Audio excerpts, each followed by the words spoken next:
then again, you and I have this interaction in the middle of the night and trying to come up with the right thing. And of course, that's when ARA took on Tina's case. Peter Tickton became lead counsel, President Trump's friend, and it took on another life of its own. And instead of pushing all of the attorneys to the side that have been working up to that point in time, it coalesced them and brought them together in an even That stronger group. And it Juan, also I helped gotta. everybody I, revisit how they were addressing the issues and verify they were on the right track. Go ahead. Look, it would have been a terrible plan to get rid of John Case, Bob Sinkar, Pat McSweeney, Stephanie Lambert, Linda Good. Those people have dedicated, they have fought, they have been amazing. I've seen the legal work, the writing, the efforts. And as you know, I have a high bar to deliver a respectful statement to most attorneys. I have a low opinion of most attorneys and the legal work they are willing to do, particularly when it comes to courageously and vigorously defending a defendant. So I've seen enough piss poor legal work in my time to be absolutely jaded about the situation. And when I talked to Tina, and you facilitated that conversation. And when we talked, which about the situation, and I told her what my opinions were of the strategic value, how we should advance on certain fronts, she liked the idea. And I said, look, a lot of people are talking about this. People are saying, well, the DOJ should do this. President Trump should do this. This should be done. And I said, okay, it's great to tell people what to do, but work is time consuming. It can be expensive.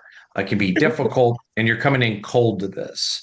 So my suggestion is that we actually write the roadmap for how to do it, what the administration could do, and what should be done about what happened in Colorado.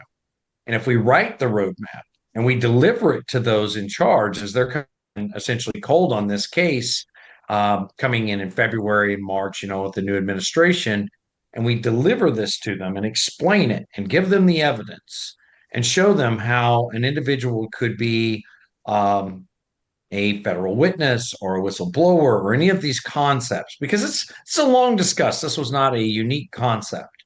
If we write this and do the work for them and hand it over, or at least something that we believe in, and wherever it goes from there, could take on a life of its own. Maybe something good could come of this, as well as working with the existing legal team and getting through what differences might be taking place. And I want to be clear: nobody was fighting like at each other's throat. These people, imagine this: you had attorneys that had a difference of opinion about how to proceed on a legal matter.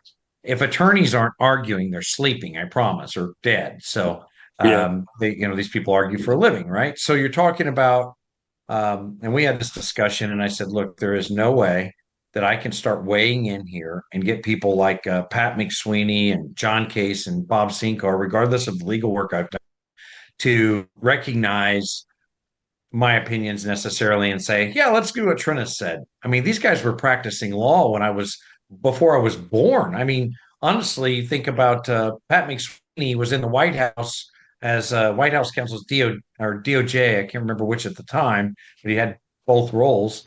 Uh, Before I was born, I'm Well, 50 in the now. Nixon administration, he was actually in charge of the witness protection program Right. when it was first created under Nixon. Okay, that's how far back McSweeney goes. Give me a break. Well, and guys like McSweeney had fantastic ideas, and others, but sometimes the role of an advocate can be useful. I will just say this: that we went in. I'm going to just say what we've done.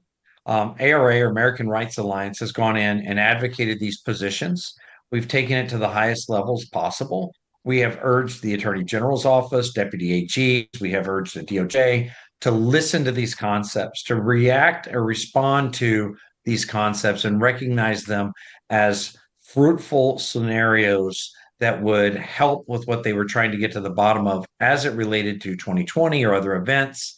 And I will say this: I believe that we have done an excellent job. I'm happy with the job we've done, but more so, I am grateful to President Trump. I am grateful to Ed Martin. I am grateful to those at the DOJ and Attorney General's office who have taken on an interest in these things. Now, where that goes and what the specifics are and how that plays out, I can't speak to that.